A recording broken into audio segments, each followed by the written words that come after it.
बिस्मिल्लाहिर्रहमानिर्रहीम। अस्सलामुअलैकुम। हमारे चैनल उर्दू कहानी पॉइंट में खुशामदीद। नाज़रीन, आज मैं आपके लिए दिलचस्प और सनसनीखेज कहानियाँ लाई हूँ। तो आप सबसे गुजारिश है कि आप हमारे चैनल को सब्सक्राइब करके बेल नोटिफिकेशन को ऑन कर दीजिए ताकि आपको हमारी वीडियोस मिलें सबसे पहले। मेरी सास ने मुझे बरी में पूरे 30 फैंसी जोड़े दिए थे। अभी मेरी शादी को एक हफ्ता ही हुआ था और मेरी सास का कहना था कि मैं इनकी दी हुई बरी में से रोज़ एक जोड़ा निकाल कर पहनूं। मुझे इनकी ये बात बड़ी अजीब लगी क्योंकि इन्होंने मुझे बरी में सारे फैंसी और बड़े ही महंगे जोड़े दिए थे। मैं इतने ज़्यादा काम वाले जोड़े घर में कैसे पहन सकती थी, मगर सास की खुशी के लिए मैंने इन्हें इनकार ना किया और इनकी बात सर झुकाकर मान ली। पर हैरत की बात तो ये थी, मैं जैसे ही नहा कर निकलती तो मेरी सास मुझे कहती, बहू अपना पुराना जोड़ा मुझे दे दो, ये गंदा हो गया है, मैं तुम्हें इसके बदले बाजार से नया जोड़ा ला कर दूंगी। मैं हैरान होती कि भला एक दिन का पहना हुआ जोड़ा कैसे गंदा हो सकता है। फिर मेरी सास इसी दिन मुझे बाजार ले जाती और मेरी पसंद का जोड़ा मुझे खरीद कर ले देती और मेरा पुराना जोड़ा अपने पास रख लेती। फिर रात होते ही वो जोड़ा उठाकर छत पर चली जाती, जहाँ मेरी सास के अलावा किसी को जाने की इजाज़त नहीं थी। वो दिन में 2 से 3 बार छत पर बने हुए कमरे में जाती थी। अगर इस बात का जिक्र मैं अपनी सास से करती तो वो मेरे जोड़े रात की वक्त छत पर क्यों ले जाती हैं, तब वो गुस्सा कर जाती और मुझे डांट कर अपने कमरे में भेज देती। तो मुझे यकीन हो गया था कि मेरी सास मुझसे कुछ छुपा रही है। अब मैं इनकी घर की बहू थी और अब इस घर का हिस्सा बन गई थी। इन्हें मुझसे कुछ भी नहीं छुपाना चाहिए था। मैं इस बात पर इनसे खफा रहने लगी। फिर एक रोज़ मेरी सास दोपहर के वक्त सोई हुई थी। मैं छिपकर जल्दी से ऊपर चली गई और जैसे ही मैंने इस कमरे में झांका तो मुझे चक्कर से आए, क्योंकि वहाँ तो मेरे सारे जोड़े। मेरा नाम रहीला है, मैं कराची शहर की रहने वाली हूँ। मैं जब पैदा हुई तो मेरे वालिद की खुशी की इंतहा न रही और इन्होंने पूरे महल्ले में 3 रोज़ तक मिठाई बांटी थी। इनके तो खुशी से पाँव भी ज़मीन पर ना लगते थे।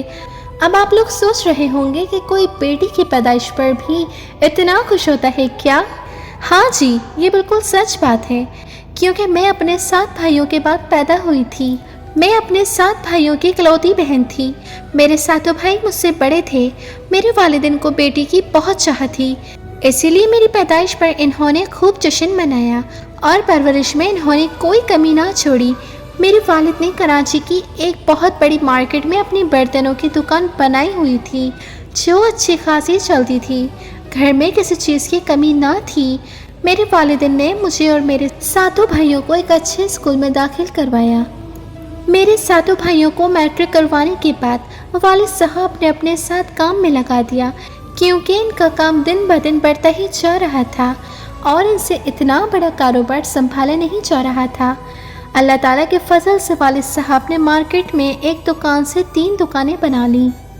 मुझे पढ़ने का बहुत शौक़ था, इसलिए वालिद साहब ने मुझे पढ़ने दिया। मगर मैंने जैसे ही BA मुकम्मल किया तो इन्हें मेरी शादी की फ़िक्र लग गई, क्योंकि मैं अब 20 साल की हो चुकी थी और वालिद साहब चाहते थे कि अब मेरी जल्दी से शादी हो जाए। क्योंकि मेरे 3 भाइयों की शादी हो चुकी थी, ख़ानदान में कोई मुनासिब रिश्ता ना होने की वजह से अम्मी ने एक रिश्ते करवाने वाले को कह दिया और बहुत ही जल्द वो एक रिश्ता मेरे लिए ले आई। लड़के का नाम रमीज़ था। वो एक प्राइवेट इदारे में एक अच्छी पोस्ट पर लगे हुए थे। माहाना 1 लाख तनख्वाह थी और सबसे बढ़कर ये रमीज़ मुझे और मेरी रजामंदी से मेरे वालिदैन ने इस रिश्ते के लिए हाँ कह दी। 2 माह बाद मेरी और रमीज़ की शादी बड़ी धूमधाम से हो गई। मैं दुल्हन बनकर रमीज़ के घर चली गई थी। रमीज़ को मैंने अपनी सोच से भी ज़्यादा बढ़कर पाया था। इनमें वो हर खूबी थी जो एक अच्छे मर्द में होती। मेरे ससुराल में मेरे सास ससुर, शौहर, 3 देवर और एक नंद रहती थी। ये कुल 7 अफराद थे। मगर ससुराल आकर मैंने एक अजीब बात नोट की कि मेरे ससुराल में 7 अफराद थे, मगर खाना हमेशा 8 लोगों के लिए पकता था। अभी मेरी शादी को 2-3 दिन ही हुए थे, इसीलिए घर के सारे काम मेरी सास ही करती थी। मेरे ससुर और शौहर जॉब करते थे, इसलिए वो जल्दी जल्दी नाश्ता करके दफ्तर चले जाते थे। शौहर की वजह से मैं भी जल्दी जाग जाती और जब हमारा नाश्ता कमरे में आ जाता तो मैं भी इन्हीं के साथ नाश्ता कर लेती। वो नाश्ते के बाद दफ्तर चले जाते और मैं अपने कमरे की सफाई करके बावर्ची खाने में आ जाती, जहाँ मेरी सास नाश्ता बना रही होती। मेरे 3 देवर अभी छोटे थे और इनमें से 2 स्कूल जाते थे, जबकि इनसे बड़े वाला कॉलेज जाता था, इसलिए सुबह सवेरे वो सब बहुत शोर मचाते थे।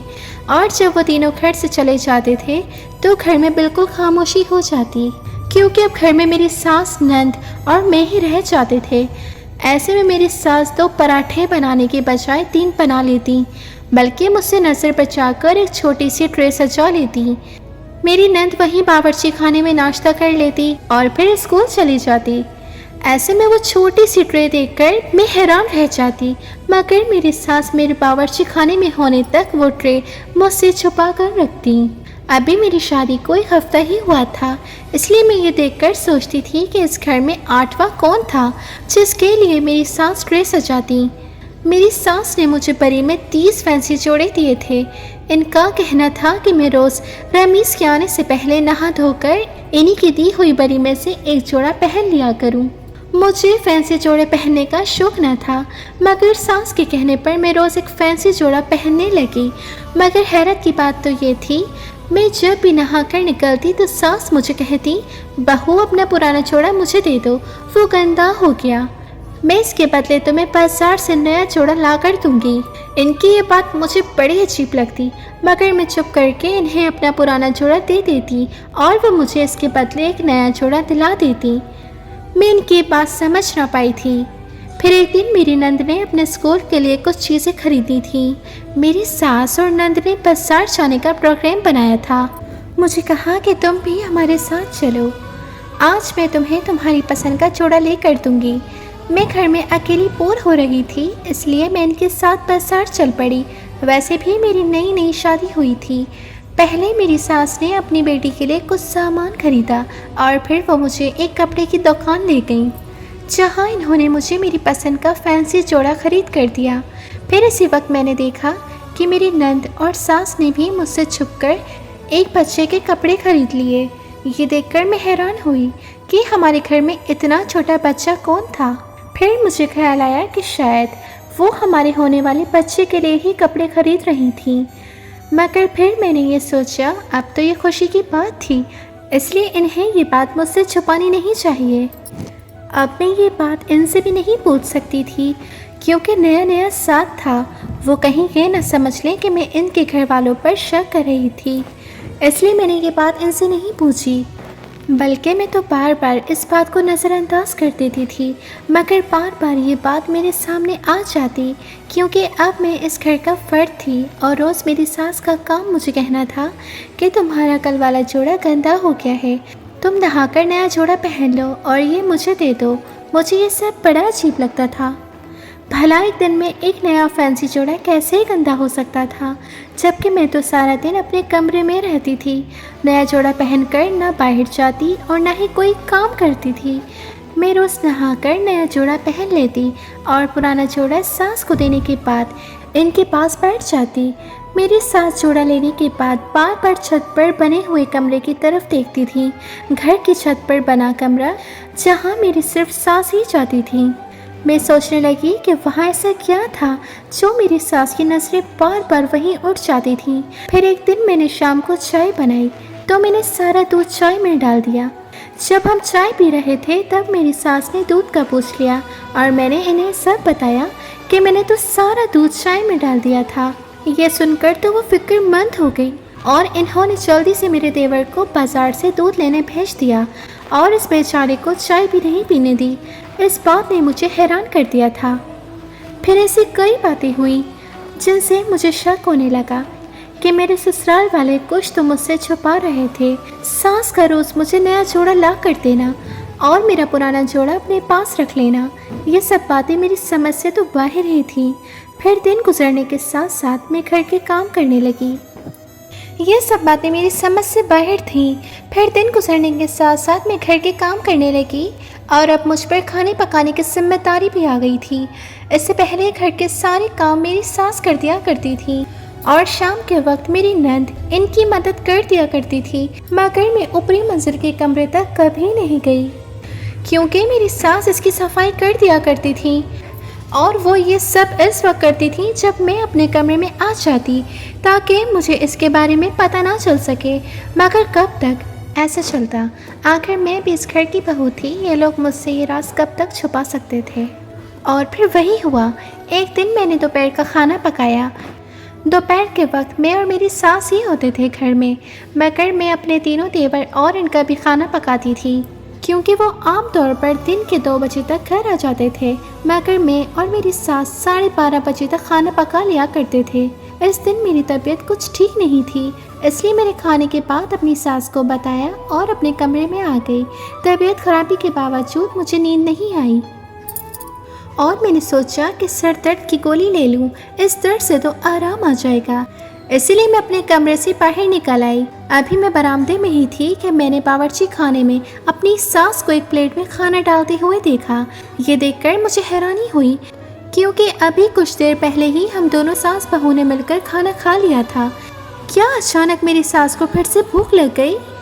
मैंने अपने दिल में सोचा था और इसी वक्त मैं हैरान रह गई जब मेरी सास ने वो प्लेट ट्रे में रख दी और इसे अपने दुपट्टे से ढांपकर बावर्ची खाने से बाहर निकली और सीढ़ियाँ चढ़कर छत पर चली गई।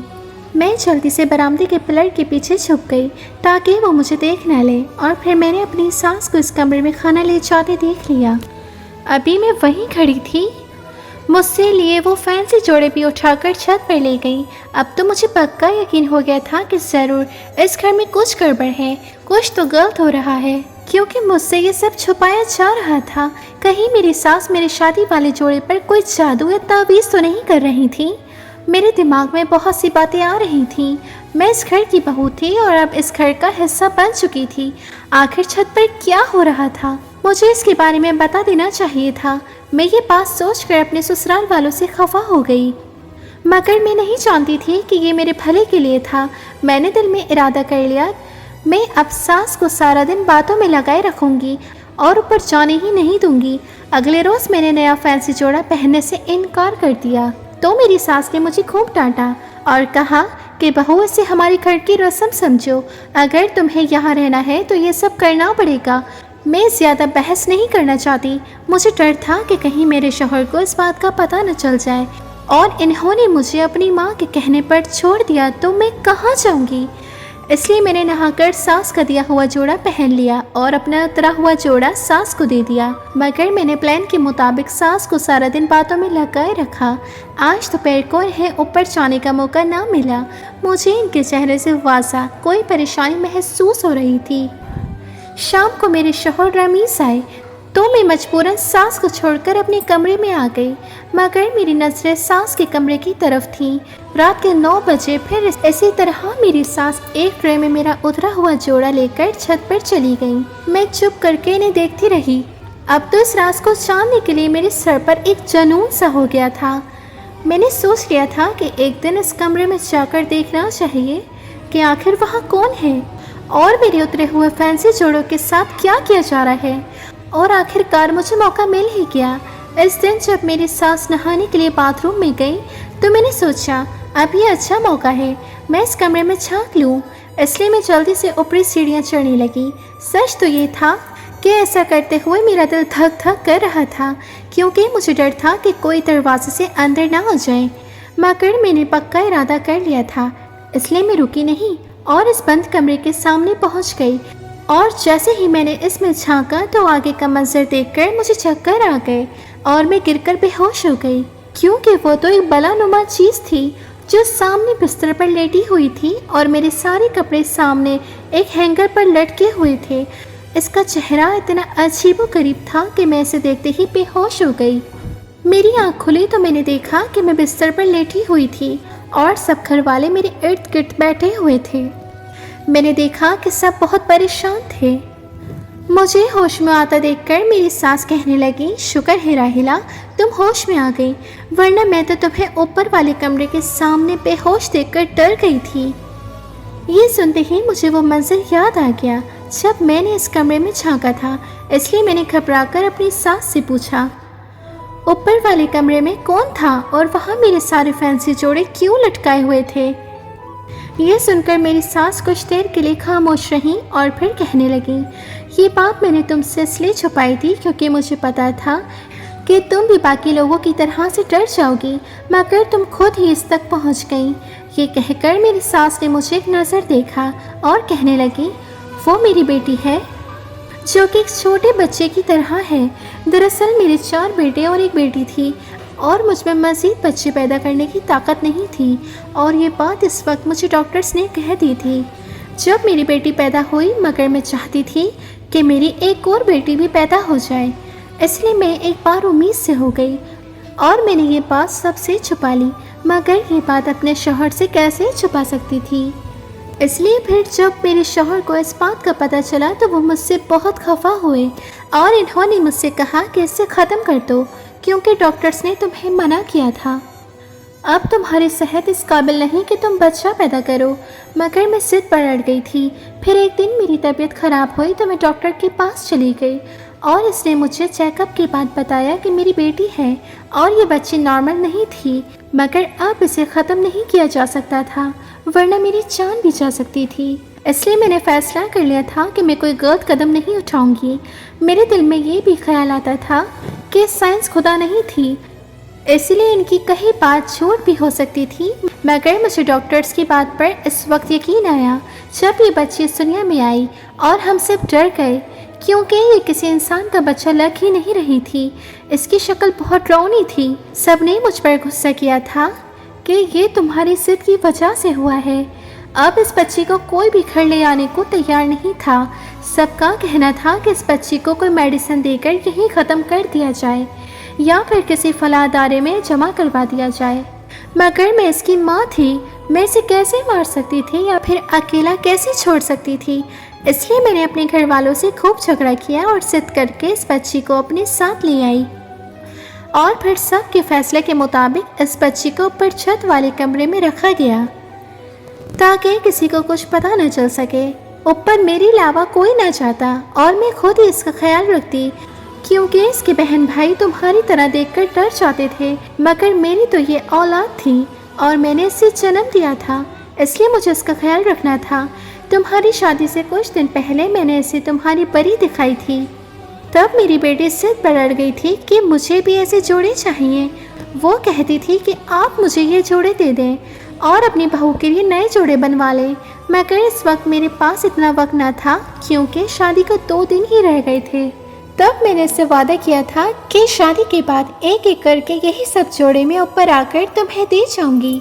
फिर शादी के बाद मैं तुमसे कैसे ये जोड़े मांग सकती थी क्योंकि तुमने अभी तक कोई जोड़ा पहना नहीं था।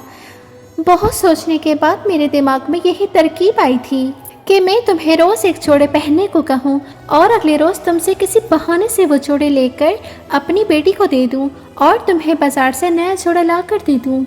राहिला, मैं अपनी बेटी को किसी भी हाल में खुश देखना चाहती थी, चाहे वो 18 साल की हो गई है, मगर वो इंतहाई जिद्दी और चिड़चिड़ी सी है। वो अपनी हर बात मनवा कर ही रहती है। अगर तुम्हें यह सब बुरा लगा तो मुझे माफ़ कर दो। ये कहकर मेरी सास रोने लगी। राहिला बेटे, जब मैं कभी कभी बीमार पड़ जाती हूँ तो सोचती हूँ कि मेरे मरने के बाद इसका कौन ख्याल रखेगा। तब मुझे अपनी गलती का एहसास होता है और मैं सोचती हूँ कि काश मैंने डॉक्टर्स की बात मान ली होती तो आज इस बेचारी बच्ची को इतनी तकलीफ सहनी ना पड़ती। अपनी सास को यूँ रोता देखकर मैंने इन्हें माफ़ करके अपने सीने से लगा लिया। आखिर मैं बस इतना ही कहूँगी कि दोस्तों, इंसान अपनी ज़िंदगी में कभी कभार ऐसी गलती भी कर लेता है जिसका खमियाजा इसे उम्र भर भुगतना पड़ता है। कभी कभी बहुत ज़्यादा लालच भी हमें बहुत तकलीफ़ देती है, इसलिए अल्लाह से बहुत ज़्यादा मांगने के बजाय अपनी बेहतरी ही मांगनी चाहिए। अपनी बेहतरी ही मांगनी चाहिए।